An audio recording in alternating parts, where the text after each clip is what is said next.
I'm Stafford Turner, and I'm designing and building the set for the opera this year. That's why I'm dressed as I am, straight out of the shop. We're in crunch time toward the end to get everything ready before the load in, which was to be today, but the weather will have to put it to some other time. I've been doing this, I guess, for 7 or 8 years. My very first experience was designing a boat for Noah's flood. And the challenge of that was it was one that had to be constructed on the stage within a 4-minute span within the music. So it all had to be very choreographed to all go together just right. But I really got a charge out of doing it. And another show that year was Tenderland, and it was performed outside in front of big old houses. So it was a mobile set that had to go from house to house because we performed it in 3 different venues. But I really got the bug then. So when we landed in Spartanburg, and there was a need for set design for the opera program instruction, I said, oh, I would love to do that. And I've had a great time doing it with some wonderful challenges for Twitchell Auditorium, which of course is an expansive space, and it kind of commands a certain size of set and grandeur of set to be on that stage. I guess my favorite with that was building the farmhouse for Tenderland, which was a big old piece. And when it was all on stage, it looked great, but I should have used lighter materials, but we live and learn.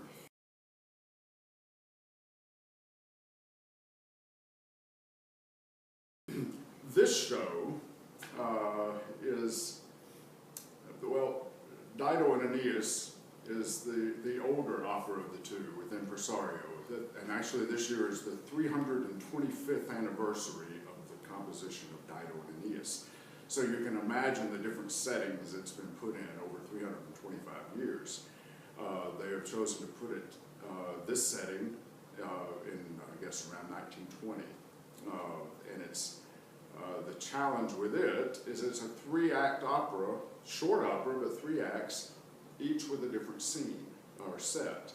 So it's one that has to be convertible rather quickly, and the way we're doing it is actually while music is going on. So as you're hearing music from the orchestra, you will be seeing the set change in front of your eyes. There's no curtain to close. So it has, we have to think through, well, what's the most economical way to do this, not just financially, but with manpower, you know, with moving things around. And for this production also, it will be in Daniel Auditorium, so it's a recital hall, but to give it a little bit more of an effect of a theater, the back wall up to the balcony railing will be draped with black material, which will give it a little bit more of a black box stage kind of effect. And I've just had a good time designing that one all together. The first scene takes place in the Carthage Lounge, and I think it's going to look really sharp. You know, some really crisp lines and sharp colors, and the main part of the set is a 16-foot long wall that's about 8.5 feet tall that rotates. And after the first act, it will rotate, and there will be an outside scene. And we're so blessed to have Megan McFarland, who is the artistic designer for this set. She does all the wonderful artwork. If you remember the production of Mikado from several years ago, she was the artist that conceived and painted the 5 panels that were the main part of that set. Just beautiful. Well, she took pictures of the murals, the existing murals in Daniel, and created 2 more murals that are put onto this wall to give the effect of being out in a park. And it's the same kind of motive that carries, so you'll have an effect that it carries all through the entire auditorium, that motive. Really, I think it's going to be a really nice show. Impresario ended up being the easier of the 2 because there are no set changes during that show. So we have the intermission to move things once again, but it's set for the entire show, sorry, with no need to change things around.